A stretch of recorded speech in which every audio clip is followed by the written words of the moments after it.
everyone and welcome on your channel Grow Together and welcome in the series of the CAT previous year questions. So मैंने यहाँ पे CAT 2021 के तीनों slots के questions सारे questions मैं ऑलरेडी डिस्कस कर चुकी हूँ.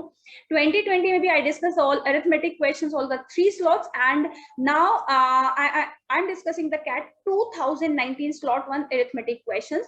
मैंने बाकी के क्वेश्चंस भी लाइक लॉगरिथम के सारे क्वेश्चंस ऑलरेडी वहां पे डिस्कस किए हैं, प्रोग्रेशंस के क्वेश्चन डिस्कस किए हैं. So if you are new at this channel so please subscribe the channel, press the notification icon ताकि आपको टाइमली नोटिफिकेशन आता रहे for the upcoming videos.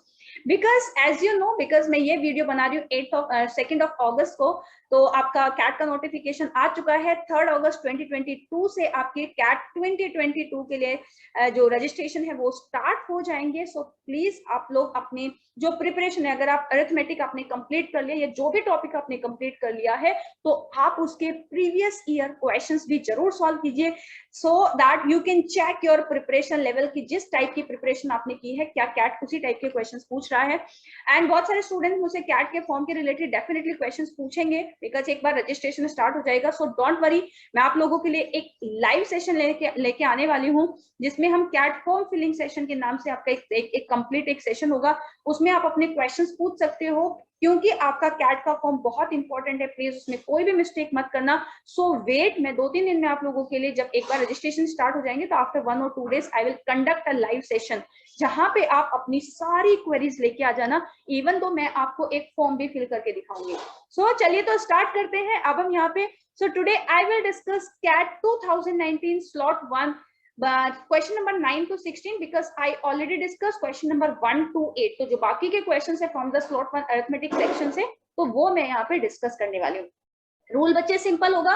Rule क्या होता है मेरी क्लास का, मैं हर एक वीडियो में आप लोगों को बोलती हूँ प्लीज वीडियो को पॉज करना, ठीक है. जब मैं आप लोगों को वहां पे क्वेश्चन सॉल्व कर रही हूँ तो पहले आप अपने मेथड से एक बार क्वेश्चन को सॉल्व करके देख लेना कि मैम ने जिस तरीके से क्वेश्चन कराया क्या हमारा मेथड बिल्कुल सेम है या फिर हम थोड़े और इफेक्टिव तरीके से अपने क्वेश्चंस को सॉल्व कर सकते हैं. चलिए तो क्वेश्चन नंबर 9 पे स्टार्ट करते हैं. क्वेश्चन नंबर 8 तक मैं ऑलरेडी वहां पे डिस्कस कर चुकी थी, तो अगर आपने क्वेश्चंस नहीं देखे हैं अभी तक तो check the playlist for the name of CAT previous year question. So this is the question number 9. Question है बच्चे आपके पास में, मैं थोड़ा font size increase कर देती हूँ. Question है the income of Amala is 20% more than that of Bimala is 20% less than that of Kamala. मतलब basically Amla, Bimla and Kamla. If Kamla या Kamala income goes down by 4% and Bimla या Bimala goes by 10%, goes up by 10%, then the percentage by which Kamala income would exceed Bimala is nearest to. Nearest to मतलब आपको approximate value यहाँ पे find out करनी है, ठीक है. आप वीडियो को पॉज करो, चेक करना आपका आंसर आ रहा है या नहीं. चलिए तो आई होप आप लोगों ने वीडियो पॉज करके क्वेश्चन ट्राई किया है. अब देखते बच्चे, income of Amala is 20% more than that of Bimla. तो मेरे पास अमला, बिमला, कमला कुछ नहीं. I'll consider it A, B and K. So if I assumed कि B की जो इनकम है वो अगर मैं 100 ले लेती हूँ तो A is 20% more than this, तो A की वैल्यू हो जाएगी 120. क्योंकि जब मुझे परसेंटेज या ऐसी कोई चीज दिखती है मेरे लिए बहुत इजी हो जाता है 100 को अज्यूम करना. सो आई अज्यूम्ड कि if B value is 100 then A value is 20% more than that of B, तो A वैल्यू विल बी 120. फिर यहाँ पे बोला है and 20% less than that of कमला. तो ये जो वैल्यू है वो 20% लेस है इससे. दैट मीन्स कमला के की जो वैल्यू होगी उसका 20% की वैल्यू 120 है.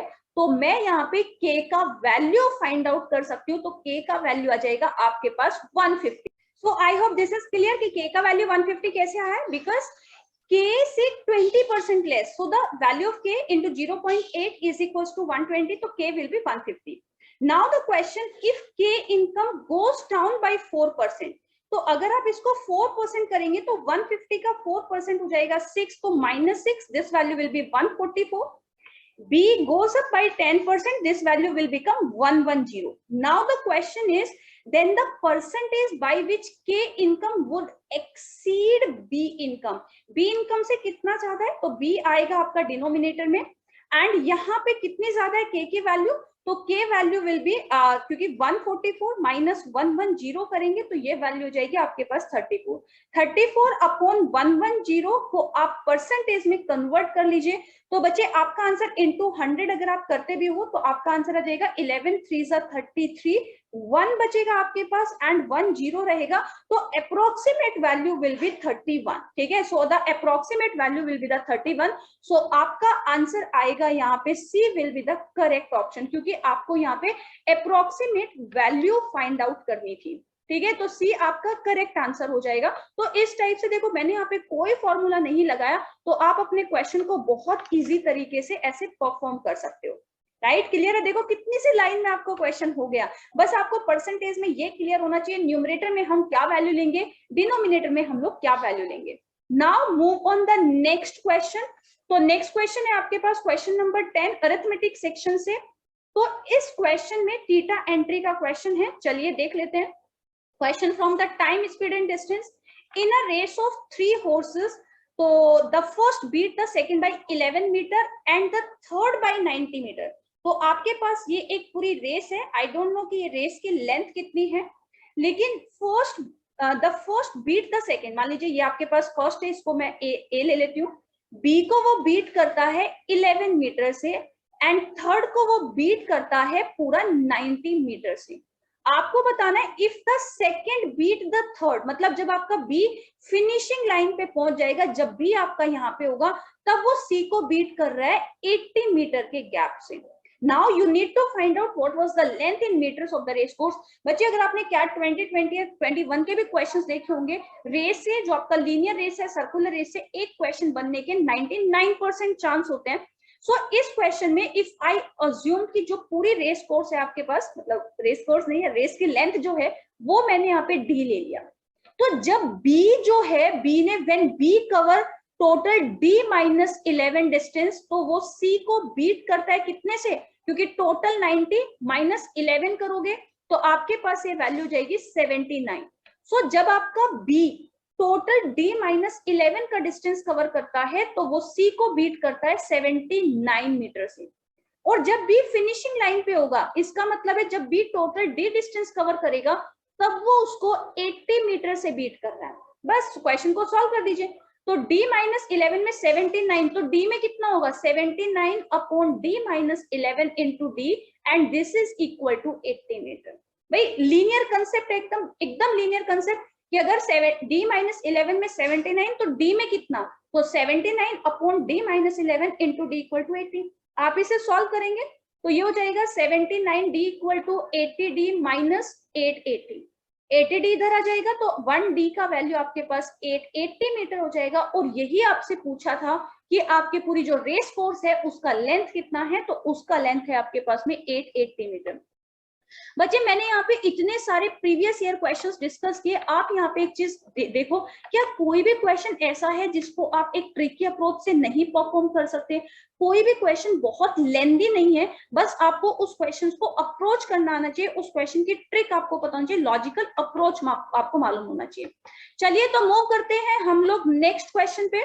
तो ये आपके पास में नेक्स्ट क्वेश्चन है, ये अगेन आपका टाइम स्पीड एंड डिस्टेंस का क्वेश्चन है। टाइम स्पीड एंड डिस्टेंस के अच्छे खासे क्वेश्चंस बन जाते हैं एग्जाम में। So this question is one can use 3 different transport which move 10, 20 and 30 kilometre per hour respectively to reach from A to B. आपके पास में ये जो डिस्टेंस है टोटल ए टू बी पहुंचने में, क्या बोला है उसने, to reach from A to B A took each mode of transport 1/3 of its total journey time। मतलब A जो है वो 10 किलोमीटर पर आवर में भी, 20 किलोमीटर पर आवर में भी एंड 30 किलोमीटर पर आवर में भी 1/3 of the time. So if total time is t, तो यहाँ भी वो t/3 टाइम तक कवर करता है, ये भी t/3 तक और ये भी t/3 तक का डिस्टेंस वो कवर कर रहा है। A ने इस तरीके से, while Bimal took each mode of transport 1/3 of the total distance। तो B क्या कर रहा है, जो भी टोटल डिस्टेंस है वहां पे d/3 मतलब 1/3 of the total distance cover किया है 10 की स्पीड से, 1/3 20 की स्पीड से एंड 1/3 30 की स्पीड से। So you need to find out the percentage by which B travel time exceed A travel time is nearest to. तो बच्चे यहाँ पे हम लोग कोई डिस्टेंस को अज्यूम कर सकते हैं आराम से, कोई प्रॉब्लम नहीं आएगी। सो द टोटल डिस्टेंस मैंने यहाँ पे अज्यूम कर लिया कि टोटल डिस्टेंस आपके पास 60 है। तो पहले मैं b का टाइम फाइंड आउट कर लेती हूँ। 1/3 1/3 1/3, तो 20 20 एंड 20। पहले मैं b के केस की बात कर रही हूँ। तो b ने 1/3 10 की स्पीड से, यहाँ पे 20 की स्पीड से और यहाँ पे 30 की स्पीड से। तो 10 की स्पीड से यहाँ पे 2 आवर्स का टाइम, यहाँ पे 1 का और यहाँ पे 2/3 का। So the total time is 2/3 hours का टाइम लगा। ठीक है, जब हम बच्चे यहाँ पे ए के केस की बात करते हैं तो ए के केस में क्या हो रहा है, टोटल जो डिस्टेंस है यहाँ पे वो 1/3 टाइम की बात कर रहा है। तो ए के केस में डिस्टेंस 10, टाइम इज t/3, यहाँ भी 20 इंटू t/3 और यहाँ भी 30 into t/3, speed into time equal to total distance. I assumed कि टोटल डिस्टेंस आपके पास 60 है। आप किसी एक ही वैल्यू को अज्यूम कर सकते हो, या तो आप t अज्यूम कर लेते या फिर आप यहाँ पे डिस्टेंस को अज्यूम कर लेते, लेकिन मैं दोनों को अज्यूम नहीं कर सकती। सो मेरे लिए अज्यूम करना d ज्यादा इजी था।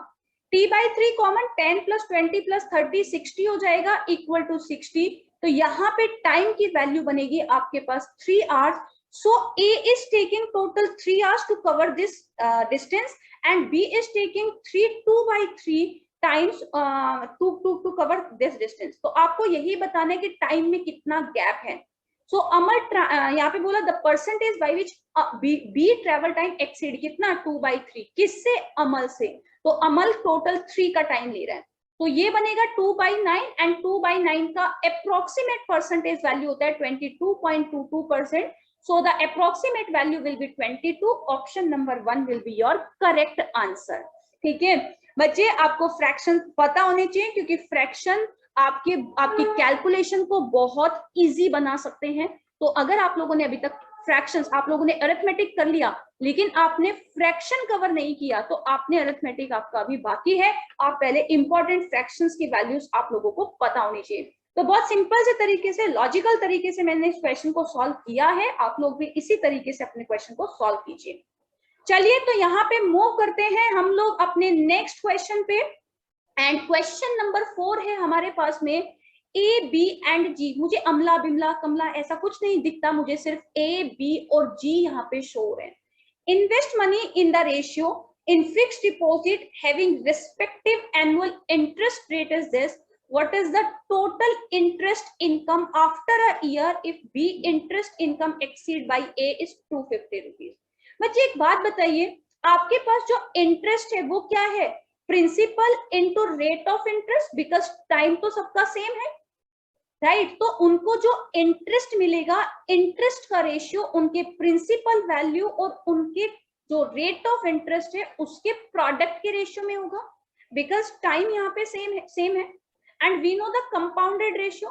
अगर ए, बी और जी का जो इन्वेस्टमेंट है वो 3:4:5 के रेशियो में है और उनका जो रेट ऑफ इंटरेस्ट है वो 6, 5 और 4 के रेशियो में है, so the interest will receive in the ratio of 3 × 6 18, 4 × 5 20 and 5 × 4 is 20। उनका जो इंटरेस्ट रिसीव होगा वो आपके 18, 20 एंड 20 के रेशियो में आपके पास होने वाला है। यहाँ पे करेक्ट है, तो आप इसको परफेक्ट रेशियो बना लीजिए, चाहे यहाँ से भी सॉल्व कर सकते हो। The interest received in the ratio of 9, 10 and 10। अब आपके पास क्वेश्चन क्या, if B interest income, B की जो इंटरेस्ट इनकम है वो एक्सीड हो रही है बाई ए इज 250 रुपीज, लेकिन रेशियो में डिफरेंस है 1 यूनिट का। सो 1 यूनिट की वैल्यू होगी आपके पास 250 रुपीज। तो 1 यूनिट इक्वल टू 250। आपको फाइंड आउट करना है टोटल इंटरेस्ट। टोटल इंटरेस्ट है 10, 10, 20 एंड 9, 29 यूनिट। सो 1 यूनिट का वैल्यू 250, तो 29 यूनिट का वैल्यू क्या होगा, 250 इंटू 29। तो आप इसको सॉल्व कर सकते हो, 25 9 225, तो 22, 25 इंटू 250, 50 एंड 22 हो जाएगा आपके पास में। हाँ बस मल्टीप्लाई करना है सिंपली। तो 25 9 225 5 आया एंड 25 2 50, 50 एंड 22 करोगे तो 72। So your answer will be 7250। तो आपको यहाँ पे कोई इंटरेस्ट का डायरेक्ट मतलब ट्रेडिशनल फॉर्मूला नहीं लगाना था, अगर आप सिंपल से सोचो कि interest will be directly proportional to in the product of their interest rate of interest, investment and time, but time same है, तो interest received in the ratio of investment value into rate of interest. तो ये ratio बना 9, 10 और 10 का, exceed हो रहा था 1 यूनिट से, बस this 1 unit is equal to 250। तो आप यहाँ पे 29 यूनिट का वैल्यू फाइंड आउट कर सकते हो कि आपके पास 29 यूनिट का वैल्यू कितना बना है। आई होप सब लोगों को ये क्वेश्चन क्लियर है अच्छे से। प्लीज आप लोग अरिथमेटिक सॉल्व करते रहो, क्योंकि अरिथमेटिक का बहुत हैवी वेटेज होता है अगर आप किसी भी एग्जाम के लिए प्रिपरेशन कर रहे हो और आपको एक अच्छे परसेंटाइल लाने हैं। So this is the next question, question number 5, आज के सेशन का question number 5।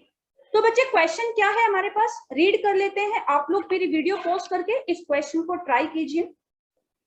A chemist mix 2 liquid 1 and 2. 1 liter of liquid 1 weigh 1 kg and 1 liter of liquid 2 weigh 800 grams. If half liter of the mixture weigh 480 grams, then the percentage of liquid 1 in the mixture in terms of volume. So pause my video, try to solve by yourself and then check my method. How can I apply the mixture and the allocation concept in this question? So I hope आप लोगों ने try किया है question को। तो बच्चे जो liquid 1 है उसमें 1 kg की वैल्यू 1 kg है, बट लिक्विड 2 में आपके पास 1 लीटर की जो वैल्यू है वो 800 ग्राम है। तो या तो आप इसे परसेंटेज में कन्वर्ट करो कि भाई 1 kg 1 वे में 1 kg है तो 100% ले सकती हूँ, अदरवाइज आप सिंपल लीजिए, because you are mixing the half litre of the mixture, half litre of the mixture 480 grams है, then the percentage of liquid 1 in the mixture in terms of volume. तो अगर मैं हाफ केजी में liquid 1 की बात करूं तो वो 500 ग्राम होता, लिक्विड 2 में हाफ केजी की बात करूं तो वो 400 ग्राम होता, लेकिन मिक्सचर में हाफ केजी इक्वल टू दिया हुआ है 480 ग्राम। बस क्वेश्चन कंप्लीट। यहाँ पे अगर ये हाफ होता लिक्विड 1 तो 500 ग्राम होता, लिक्विड 2 में 400 gram, and when you mix these two mixtures तो ये वे हुआ है 480। आप डिफरेंस लेंगे यहाँ पे 80, यहाँ पे 20, so the ratio of liquid 1 to the liquid 2 is 4:1। This is the ratio of their quantity. आपसे पूछा है the percentage of liquid 1 in the mixture in terms of volume. तो लिक्विड 1 कितना है बच्चे आपके पास 4 part, out of total is 5, and 1/5 होता है आपके पास 20%, तो 4/5 हो जाएगा 80%। आप देख रहे हो किसी भी क्वेश्चन में बहुत ज्यादा लेंदी जा रहा है, कोई किसी भी क्वेश्चन में मैंने यहाँ पे ट्रेडिशनल अप्रोच यूज किया, आप खुद से देख लो। किसी भी क्वेश्चन में मैंने यहाँ पे ट्रेडिशनल अप्रोच, कोई भी क्वेश्चन ऐसा है क्या कि जो लॉजिक के साथ नहीं हो सकता? ठीक है, तो आप लोग प्रैक्टिस करते रहिए, ऐसे ही बहुत अच्छे अच्छे तरीके से मैं आप लोगों को क्वेश्चन सॉल्व कराती रहूंगी। चलिए तो हम लोग मूव करते हैं। So the answer for the last question is the 80%। Now this is the next question. तो बच्चे इस क्वेश्चन में आपको दिया हुआ है, ठीक है, आप एक काम, ये क्वेश्चन है 3 men and 8 machines can finish a job in half the time taken by 3 machines and 8 men to finish the same job. If 2 machines can finish the job in 30 days, how many men can finish the job in 30 days? आप लोग video को pause करके एक बार इस question को अपने आप से सॉल्व करने का ट्राई कीजिए, देन मेरा मेथड चेक करेंगे। सो आई होप आप लोगों ने क्वेश्चन सॉल्व कर लिया है। चलिए तो देख लेते हैं। 3 men and 8 machines can finish a job in half the time taken by 3 machines and 8 men to finish the same job. तो जितना टाइम आपके पास में 3 मशीन एंड 8 मैन यहाँ पे ले रहे हैं, जस्ट सपोज अगर वो 1 यूनिट का टाइम ले रहे हैं, so the 3 man and 8 machine are taking half of the time, तो यहाँ पे 1/2 हो जाएगा। आपको फाइंड आउट क्या करना है, if 2 machine can finish the job, तो 2 machine can finish the job in 13 days, then how many man can finish the job in 13 days? तो how many man, n number of man यहाँ पे मैं ले लेती हूँ, n number of man, not man. ठीक है, चलिए तो पहले हम यहाँ पे मैन और मशीन की एफिशिएंसी का रेशियो फाइंड आउट करेंगे। तो ये वैल्यू इधर जाएगी 2, तो ये बनेगा 6 mc प्लस यहाँ पे 2 × 8 16 m आपका यहाँ पे हो जाएगा। ठीक है, तो मैं मेरा मार्क एक सेकेंड,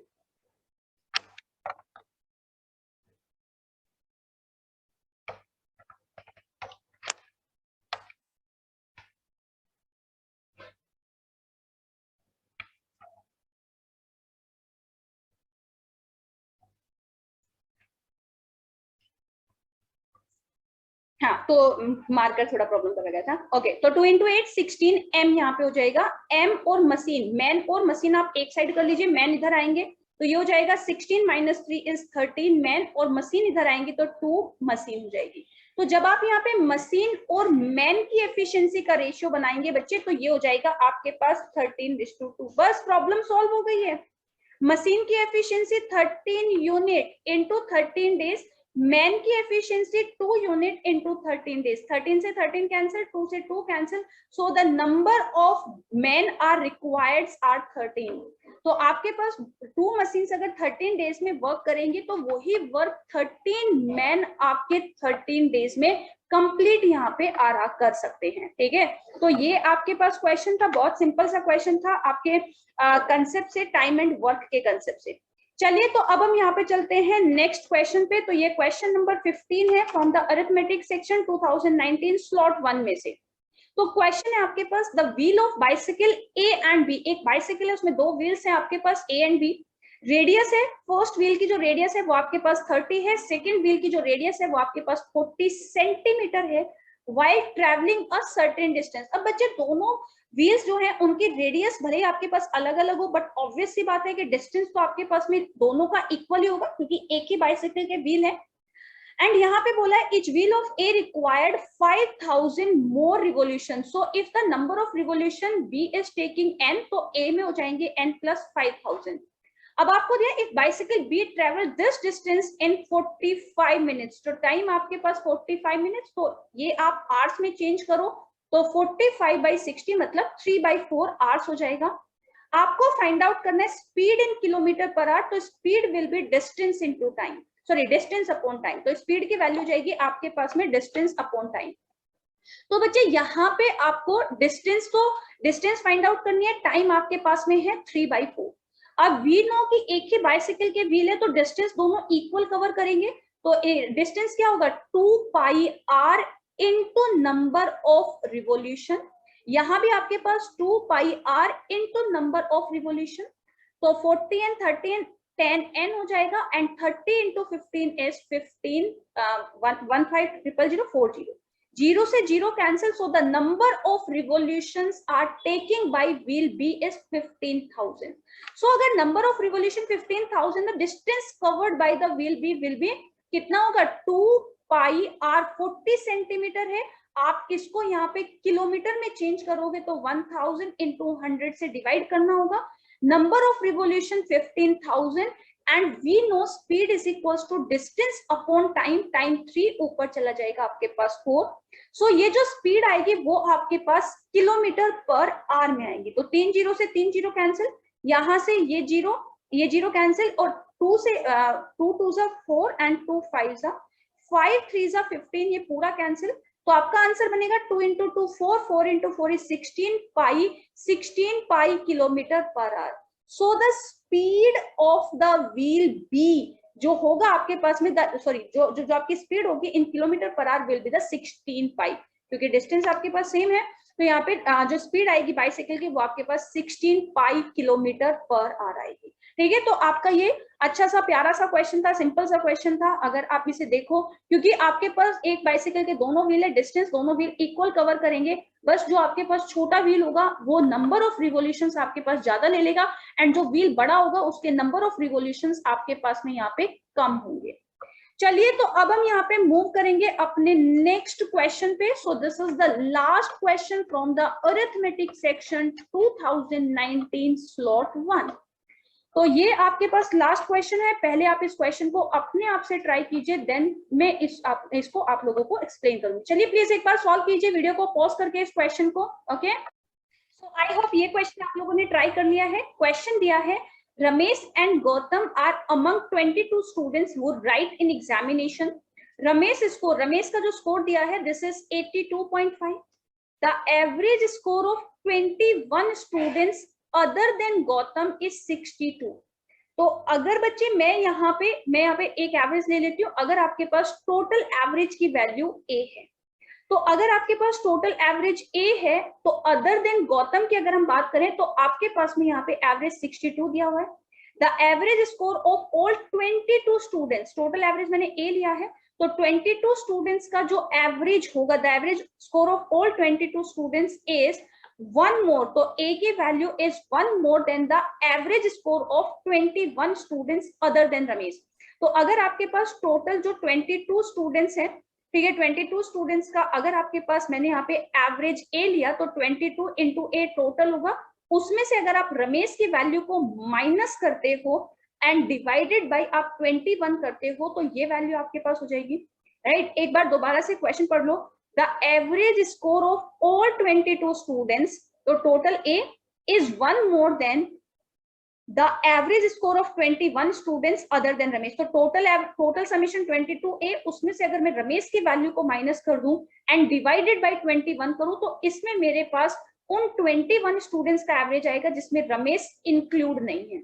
इसको सॉल्व करो तो यहाँ पे ये बनेगा 21A equal to 1 plus 22A, sorry 21 यहाँ भी आएगा क्योंकि 21 आप एलसीएम लेके इधर पहुंचा रहे हो, माइनस आर की वैल्यू कितनी है 82.5। अब 21A इधर ले आइए तो 22A minus 21A equal to 82.5 minus 21, तो ये वैल्यू 61.5। तो A जो आपके पास टोटल एवरेज है of the 22 students is the 61.5। अब आपको क्या बोला, the average score of 21 students other than Gautam, तो 21 स्टूडेंट्स का एवरेज आपके पास 62 है, so the total summation is 21 plus 62। इसमें हम गौतम की वैल्यू ऐड करेंगे एंड इसका अगर हम एवरेज निकाले, this is equal to the total average of the 22 students 61.5। बस आप इसको सॉल्व कर लीजिए, तो 21 into 62 plus G equal to 22 into 61.5। पहले आप यहाँ पे 2 से मल्टीप्लाई कर लो, तो 2 से मल्टीप्लाई करना हमारे लिए इजी हो जाएगा, तो ये बनेगा 0.5। जब आप बच्चे यहाँ पे करोगे तो ये वैल्यू 1353 होगी।